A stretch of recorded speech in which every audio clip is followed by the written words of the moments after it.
Well, this is Brutus finishing up. He just finished up eating, and I put him back in his cage. And now he's checking out where he wants to hang out and digest here. I'm going to put that red light on again. Well, let's see. If I angle the camera this way, you get a lot more light from the room. So I'll hold off on putting on that red light. Checking out the water dish. He just cleaned out his cage, and the water's a little bit cold, so he's checking it out going, do I really want to drink this? Do I really want to hang out in it? And we'll see what he actually does. Yep. After he went in the shed and he didn't eat for 3 weeks. So, now he ate.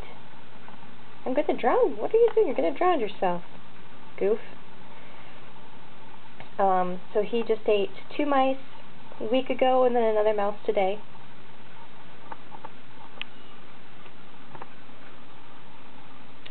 I just thought I'd show you. Oh, there's a food drink bowl I missed.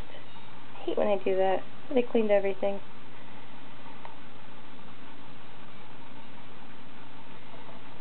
I just show you. It's not very often I get to see him moving around in his cage too much, so I took this rare opportunity to get it on film. You can see, I don't know if you can see or not, but the side of the cages are all sprayed down with water.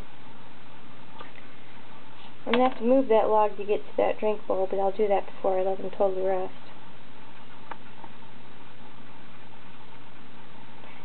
His favorite log is right here. I put some sphagnum moss under it.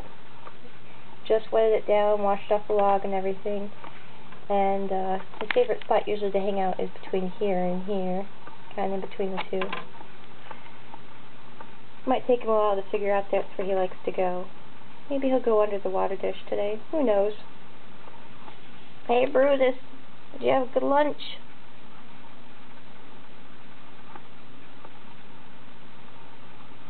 I swear he almost responded when I called his name. I know he can't hear, but, you know, we pet owners are pretty crazy sometimes. We think our animals do stuff. I would have caught him eating, but he likes to do it in private, so when I put him in the feeding cage, which I'll zoom over to right now, that's our feeding cage, and just lined with newspaper, so between the different snakes I take out the newspaper.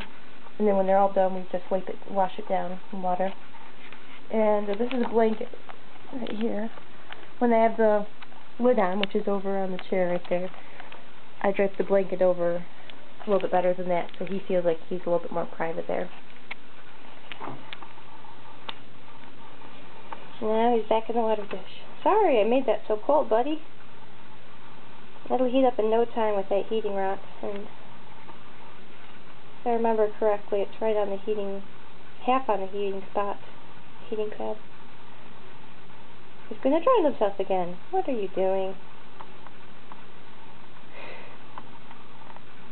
What are you doing, Goofnut? I love you, but sometimes you are silly. Aha! You found the special spot. I had to go through immense amounts of waters to get to it.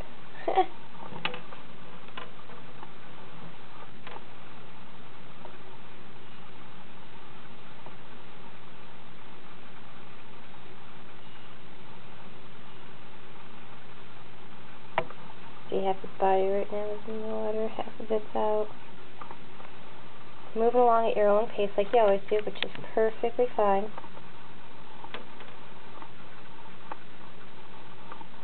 Now I just want to make a little comment here. I have both him and the Colombian rainbow boa on a woody substrate, and it was, I believe, cypress mulch, and it said, you know, got pet store said, especially for this kind of snakes, you know, pythons, boas.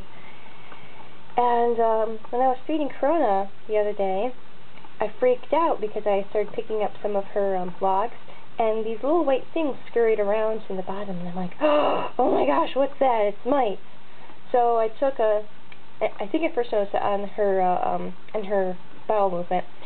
So I took the bowel movement, which was fresh, and a thing of the mulch, a cypress mulch, over to the vet so they could do studies, and the vet said it was some sort of lice like either from like just the wood lice or whatnot. So we had to clean out the entire cage. Her fecal, or the vet said it shouldn't bother the snake at all. So we took out everything in both these cages just in case. And now we're back onto some just some basic cage liner here. Well, he's going to take his time in figuring that out, so I just wanted to give you an update after being fed, going back into his hidey hole.